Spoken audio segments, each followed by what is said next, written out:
the stable alpha males, like there are alpha males who can make it to the top, who are sort of dark tetrad chimps, right? They'll use just brute force. But they tend to meet pretty damn violent ends pretty young.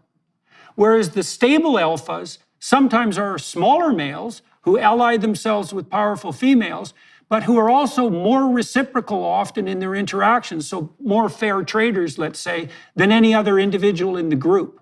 And so de Waal has done this lovely job of relating, let's say, cooperative leadership to social stability and length of reign.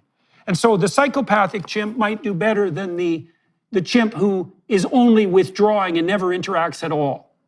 But the psychopathic chimp who relies on aggression doesn't do nearly as well as the reciprocal chimp who builds a network of allies.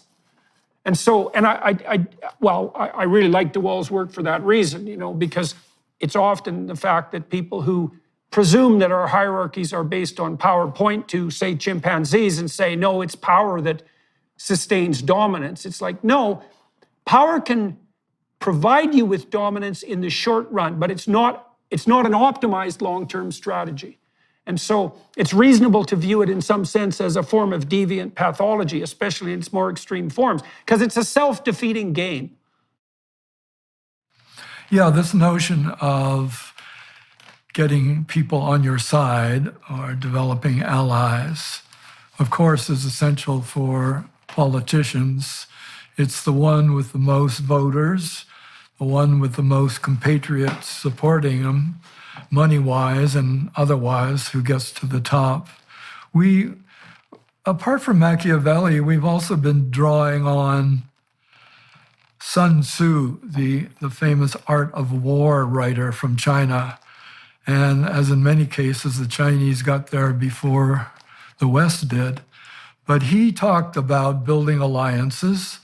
And indeed, we tried to invoke that in our measures. And it turns out to be a key for manipulation. The Machiavellian is well aware, and you can see that in some of the items on the Mach scale, of getting people on your side is essential to getting ahead.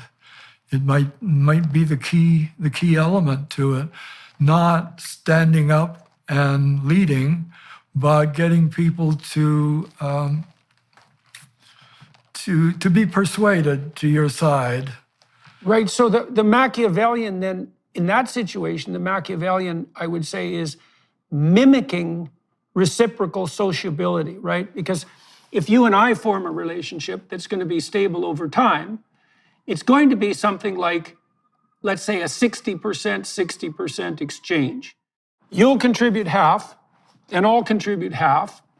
But the reason I represented that as 60% or maybe 75% is because if you and I engage in reciprocal, honest trading, the sum total of our activity will exceed the sum of our individual activities, right? We can do more together than we could do apart. And so there's all sorts of sense to be made for the establishment of these honest, durable, and reciprocal relationships. But what that also means is that if most people establish those, then people who only act as if they're establishing them can capitalize on that. Just like the narcissists and the psychopaths, with their false confidence, can mimic competence and fool. Well, there's good literature evidence, for example, that the dark tetrad types, broadly speaking, are particularly good if they're male at fooling young women. You know, as women get older, they get better at separating out the narcissists from the competent men. But initially, because the narcissists have this confidence that is a marker of competence, even though not an invariable marker, they can easily be fooled. And so